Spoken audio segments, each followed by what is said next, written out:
Gandalf le Rouge, nom de code, Fureur Méluche dit encore des âneries en direct et en plus devant des patrons. Hein. Bonjour, c'est moi qui ai voté des lois contre les méchants patrons pour leur piquer tout le fruit de leur travail aux entrepreneurs et aux salariés, à tout le monde en fait. Hein. Pour moi m'en mettre plein les fouilles et je continue de vous dire des âneries, je continue de vous dire voilà de mon petit doigt magique qu'il faut continuer d'augmenter les taxes, qu'il faut continuer d'ailleurs d'augmenter le SMIC. Tiens, on va augmenter le SMIC et que la taxe n'est pas un souci en France. Alors allons-y les amis, qu'est-ce qu'il nous dit? Comment est-ce qu'il nous le dit? Comment nous fait-il passer l'enfer fiscal pour le paradis? On voit ça ensemble tout de suite. Je conteste absolument que nous soyons le pays le plus surtaxé, etc. Je vois qu'en 2 secondes, vous reprenez les prélèvements obligatoires comme une vérité établie, vous ne distinguez pas les cotisations des impôts. Pardon, mais même en faisant comme ça, c'est le Danemark qui est devant. Même en faisant comme ça, c'est le Danemark qui est devant. Donc là, Fureur Méluche, il conteste le réel. Il prend, alors, qu'est-ce qu'il dit? Surtaxé, etc. Je vois qu'en 2 secondes, vous reprenez les prélèvements obligatoires comme une vérité établie. Vous prenez les prélèvements obligatoires comme une vérité établie. Donc pour lui, les prélèvements obligatoires que subissent tous les Français, c'est de la poudre de perlimpinpin. C'est magique, ça n'existe pas, c'est de l'ordre de l'ésotérisme et du surnaturel. Mais non, en fait, c'est un sentiment, voilà. C'est un sentiment de taxe et c'est quand même le Danemark qui est tout premier. Oh, bah écoute, alors du coup, augmentons les taxes du coup, Fureur Méluche, puisque le Danemark est devant, augmentons les taxes jusqu'à enfin dépasser le Danemark, vous vous rendez compte? Bon ça, là son insu, Fureur Méluche est en train de révéler qu'il est dans une compétition. Fureur Méluche est en compétition avec le Danemark pour le dépasser. Le Danemark est premier, alors vite, augmentons tout, il faut absolument dépasser le Danemark, il faut absolument que l'on soit les premiers de la course, c'est absolument intolérable. Bon bah écoutez, voilà, on a résolu le problème, on a résolu le mystère de la folie fiscale pour laquelle participe très grandement Fureur Méluche. Le mec est en compétition. Sauf que, tintintin, révélation Fureur Méluche, tu mens, voilà, ou alors tu mens, ou alors tu n'es pas au courant, la France est championne du monde de la pression fiscale. Et quand on regarde là, eh bien le Danemark n'est que bon second, oh mince, il n'est que bon second, et oui, effectivement, il nous talonne, mais la France reste la championne numéro uno, number one, et oui, nous sommes les number one, et malgré tout, Fureur Méluche veut absolument, il croit qu'il y a quelqu'un qui les poursuit, vite, il faut absolument être les premiers en enfer fiscal, c'est une question de vie ou de mort, mais moi de toute manière, je ne paye rien parce que j'ai les bons tuyaux. 2 secondes, vous reprenez les prélèvements obligatoires comme une vérité établie, vous ne distinguez pas les cotisations des impôts. Pardon, mais même en faisant comme ça... Ah oui, les impôts, c'est pas des cotisations, attention. C'est le Danemark qui est devant. Et deuxièmement, je vous redis que le système de la sécurité sociale coûte 5 fois moins cher que n'importe quel système assurantiel. Allez, alors, second mensonge, en 24 secondes, il en a fait 3. Hein. Prélèvement obligatoire et les impôts, c'est pas pareil et c'est un sentiment. Nous sommes second, et là, troisième mensonge, la CPM, la carte vitale et tout ce scam, c'est infiniment moins cher qu'une assurance, qu'une sécu privée. Alors, Méluche, on en est pour un petit Nicolas avec son petit salaire médian, 300 € par mois, directement, moins 46 €, indirectement, c'est bien le salaire complet, le brut, le super brut, donc oui, pardon, il faut bien compter les charges patronales, et bien c'est nous qui finançons ça, 300 € par mois pour une assurance santé, avec la carte vitale qui est défaillante et qui en plus ne vous rembourse que les 2 tiers et ne vous rembourse pas les dents, les lunettes, etc. Ce qui correspond hein, sur le marché, sur le privé, à une assurance santé bas de gamme. C'est une assurance santé, la carte vitale, une assurance d'entrée de gamme qui est beaucoup trop chère, parce qu'une assurance santé d'entrée de gamme que vous payez 300 € par mois, ça s'appelle du scam, ça s'appelle une fraude, une entreprise qui vous propose une assurance santé d'entrée de gamme à 300 balles par mois alors que vous êtes un Nicolas 30 ans qui n'a aucun antécédent de santé, eh bien ça s'appelle une fraude, ça s'appelle de l'arnaque, voilà, même la plus chère est moins chère.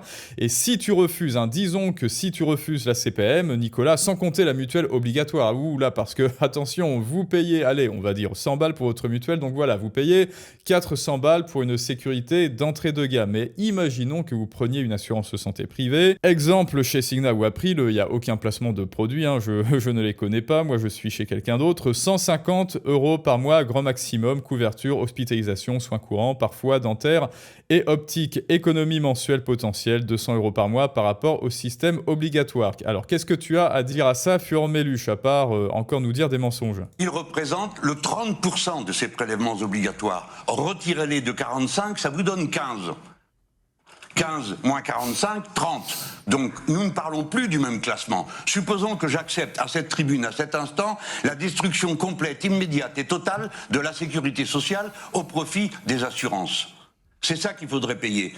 Et bah voilà, on l'a dit, au profit des assurances, et ben Nicolas ferait une économie substantielle de à peu près 200 balles par mois. Plafond annuel, ah oui, on peut continuer, hein, plafond annuel 2 millions au niveau gold. Hein. Est-ce que toi tu as une CPM niveau gold, Nicolas? Hospitalisation, chambre individuelle, contre la CPM qui vous propose des cages à poules, soins dentaires, évacuation médicale et rapatriement, soins ambulatoires, tarif estimé 220 € par mois. Même ça, même si vous avez le niveau gold all inclusive, c'est toujours moins cher que la foutue carte vitale plus mutuelle Fureur Méluche. Alors, est-ce que tu vas encore nous mentir? Vous qui êtes des patrons, où vous embauchez des gens de haut niveau technique.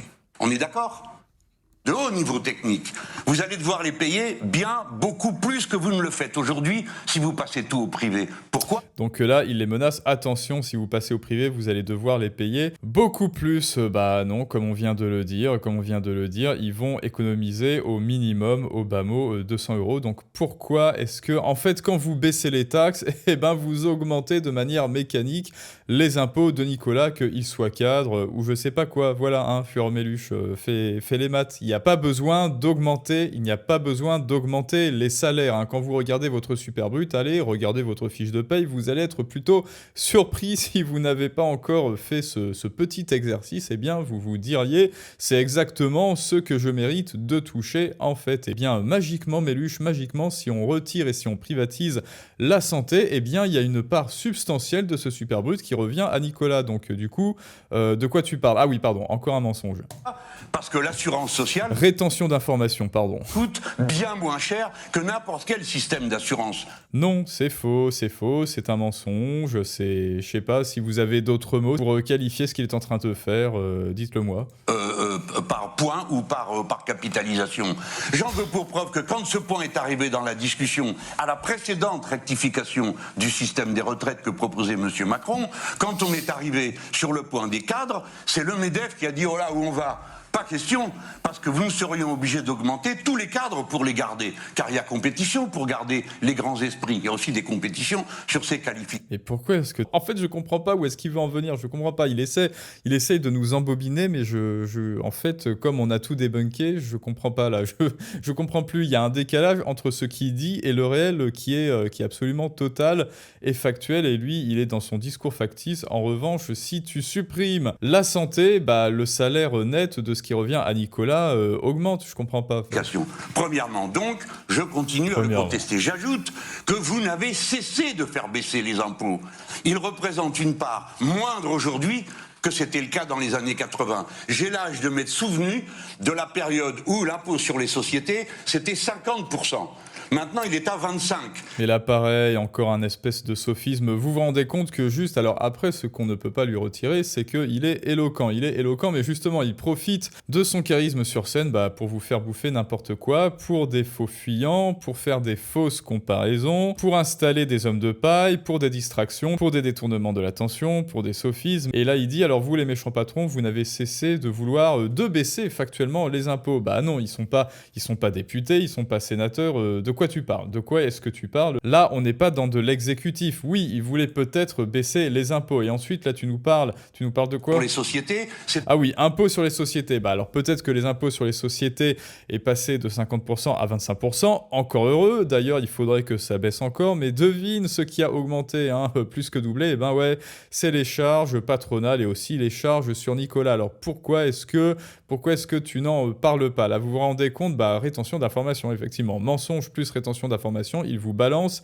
à la gueule que ce qui l'arrange et il cache sous le tapis, eh bien, la vérité qui est générale. Donc, ce qu'il fait en sophisme, c'est du cherry picking, tout simplement. Vous êtes des méchants patrons parce qu'on a baissé les impôts sur les sociétés et bande d'enfoirés, vous n'êtes toujours pas contents, comme s'il n'y avait en impôts, comme s'il n'existait qu'en impôts pour les sociétés que les impôts sur les sociétés. Alors que non, rappelez-vous qu'en France, on a des taxes artistes. Et ces taxes artistes ont inventé, depuis qu'ils sont en place, eh bien, plus de 600 impôts. Enfin, ils ont ratifié plus de 600 impôts, mais ils ont proposé des milliers d'impôts et tout un un éventail de taxes supplémentaires. Est-ce que tu en parles ça? Pourquoi est-ce que tu ne parles que de ce qui t'arrange, c'est-à-dire méchant patron, arrêtez de vous plaindre. Donc là, écoutez, on a compté ces mensonges. Il y en a minimum 4, maximum 5. Premier, c'est non, c'est faux, le Danemark est second. Ensuite, petit biais d'ancrage, puisque le Danemark est si bon en impôts, alors vite, il faut pas être en reste, il faut pas se laisser dépasser et il faut continuer d'augmenter les impôts. Ensuite, mensonge pur et dur, non, la carte vitale n'est pas moins chère que n'importe quel sécu privé. Et ensuite, quatrième,